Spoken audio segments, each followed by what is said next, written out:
Curry ఎంతవరకు అయిందో. అబ్బా ఎంత వాసన వస్తుందంటే ఇల్లు మొత్తం చాలా వాసన వస్తుందండి నిజంగా. అసలు కర్రీది నిజంగా.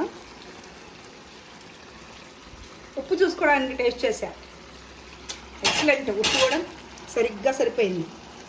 కట్ చేసుకున్న కొత్తిమీర ఇలా వేసుకుందాం లాస్ట్లో వేసుకుంటేనే కొత్తిమీర కొంచెం స్మెల్ వచ్చింది. నేను ఫస్ట్లో కూడా వేస్తాను, లాస్ట్లో కూడా వేస్తాను. ఇంకా మనం కట్టేసుకుందాం పొయ్యి. ఇప్పుడు చూపిస్తాను ప్లేట్లో తీసి.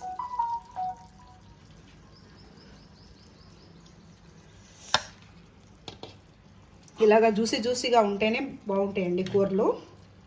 చూడండి అన్నీ వచ్చేసినాయి అందులో. ములక్కాయలు, క్యాలీఫ్లవరు, ఏమంటారు, ములక్కాయలు, బీన్స్, క్యాలీఫ్లవరు, వంకాయలు, ఇంకేం వేసాము మనం, ఆలుగడ్డ, అవన్నీ వేసేసాము. చూడండి ఎంత యమ్మీగా ఉందో కర్రీ. ములక్కాయ అంటే నా ఫేవరెట్ అండి, ములక్కాయ అంటే నిజంగా. వేడిగా ఉంది.